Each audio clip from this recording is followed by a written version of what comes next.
farms in Texas shut down because nearly 100% of workers disappeared overnight. Multiple farms across Texas have been forced to halt operations after nearly their entire workforce vanished in a single night. The cause? A wave of ICE immigration raids that have sparked fear among farm laborers, many of whom are undocumented or fear being mistakenly targeted. Farmers like Nick Billman in Donna, Texas, say they've had 0 workers show up for days.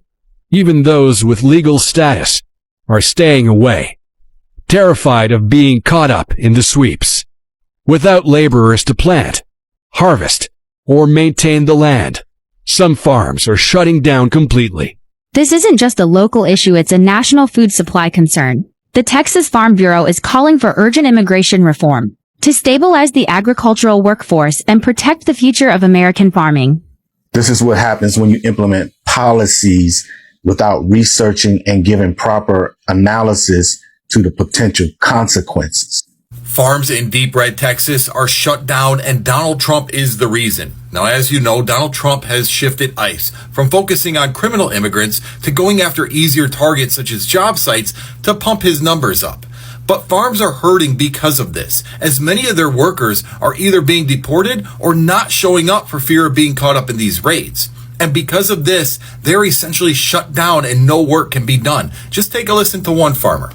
3 weeks it started to slow, but this last week or so has been huge. That's when it's like 0 people wanting to come out. And yeah, 0 people going to work the farms. And while yes, these farmers are in the find out phase, we're all going to be in it, because they're talking that our food supply is going to be shut down or have major interruptions. And it's not just Texas, it's California and Washington. We are finding out that yes, immigrants do help the American economy. Immigrants are part of the American fabric. We just didn't realize it till it was too late. Oh no, this is so sad.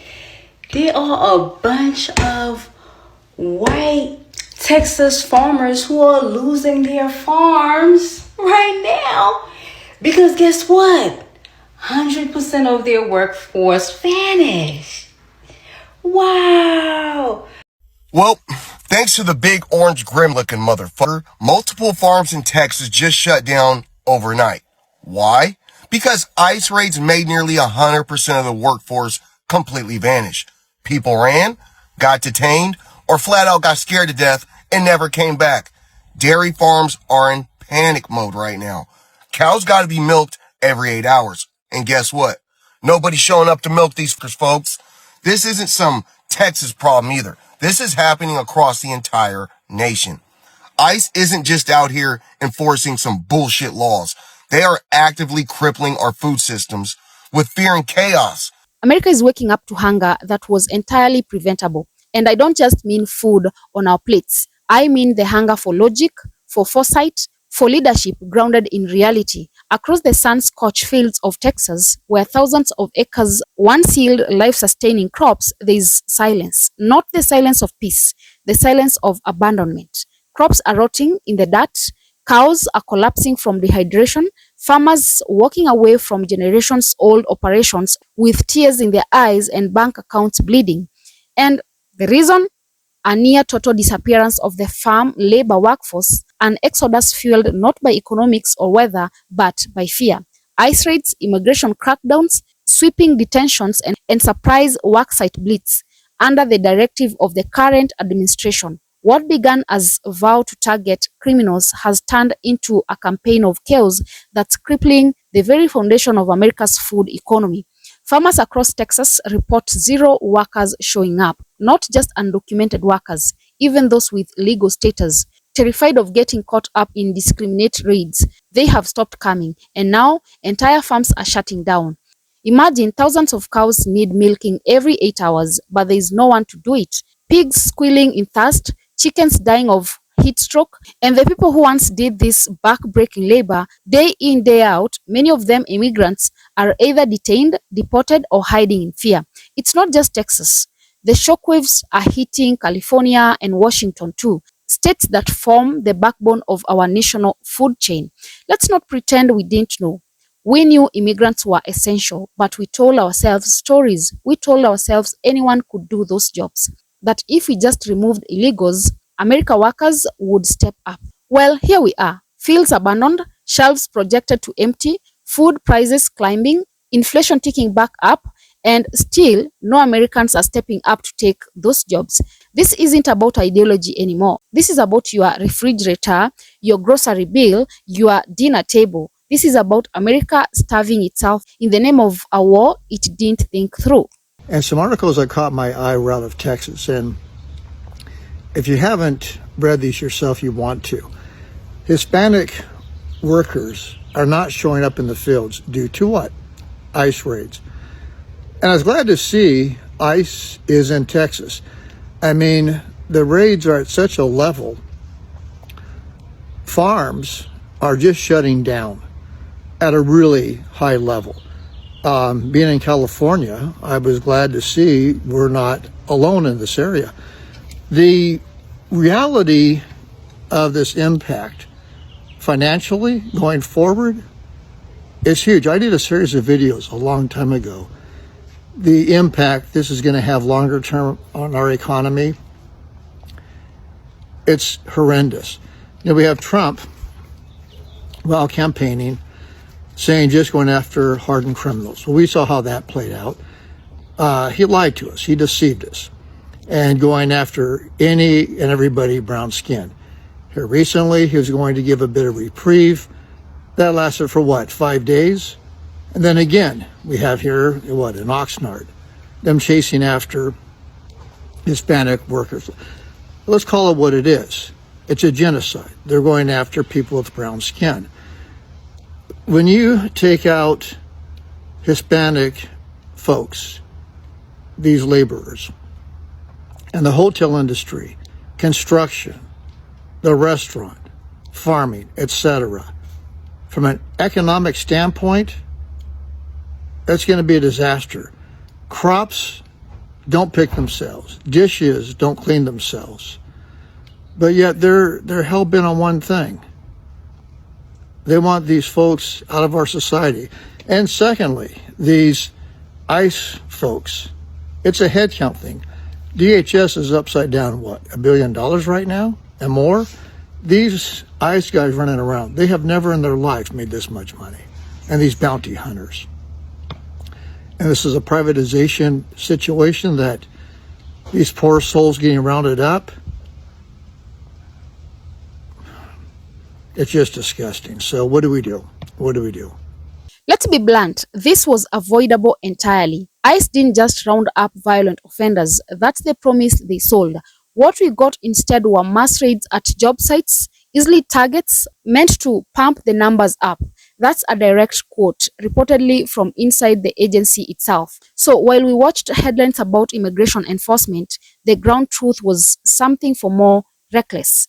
Raids that destabilized entire sectors of labor overnight. Now, here's where it gets even more painful. Many of these workers weren't illegal. Some had DACA, some had temporary protected status, some were on the path to legal status, but they ran anyway because ICE wasn't asking questions first, and because employers, fearing fines or arrest, told them to not return. One dairy farmer in Donna, Texas said, "No one's shown up for days. He's lost cows, he's losing crops, he's watching his life's work disintegrate." And you can multiply that story by hundreds, if not thousands, of similar stories from across farm country. But here's where the hypocrisy kicks in. Many of these politicians who cheered these immigration raids are now begging for emergency subsidies because their own agriculture donors are now losing everything. Farmers who voted for these policies now realize they've destroyed their own workforce. It gets even more twisted. Some sources report that administration one promised to replace immigrant labor with white South African farm workers. But guess what? Those people didn't come or weren't farmers at all. The fantasy that white, rural, real Americans would line up to work these jobs was exposed for what it always was, a myth. No, black people aren't lining up to do it either, nor are high school grads looking for a summer gig. Why? Because this work is brutal. Long hours, harsh conditions, low pay, no benefits. And yet Immigrants, undocumented or otherwise, did it anyway, with dignity and preservation. Multiple farms are shutting down due to lack of workers because the entire workforce has basically fled and is in hiding and not showing up for work. Crops are being left to die in the Texas heat. Livestock is being untended to, unwatered, and unfed. There's just no one to do the work. So this is going to lead to potential food shortages, because I'm sure this is happening across the country. Most farm workers are questionably documented. No one else is willing to do the work. This is going to lead to shortages, and inflation is going to go back up as we're going to have to import food from outside. Let's talk about consequence, not theoretical, not partisan, not rhetorical, real, tangible, national. The crops are dying, the livestock is dying, and nothing changes. The system will die too. Here's what's happening as we speak. Entire dairy farms are going under. Udders swell, infections grow, the animals suffer. Vegetable fields are going dry. No one is there to irrigate, weed, or harvest. Produce is rotting. Poultry operations can't keep up. No hands to feed, no hands to clean, no hands to move the animals. Grain silos are empty. Pesticides unspread, machinery idle. America's rural economy is bleeding out, and while headlines focus on stock markets and foreign policy, the real crisis is playing out in the sun-drenched ghost town once called farms.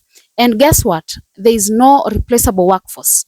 Not in place, not in training, not in the pipeline. You can't replace decades of immigrant labor experience overnight, and you sure as hell can't replace it with political ideology or xenophobic fantasy.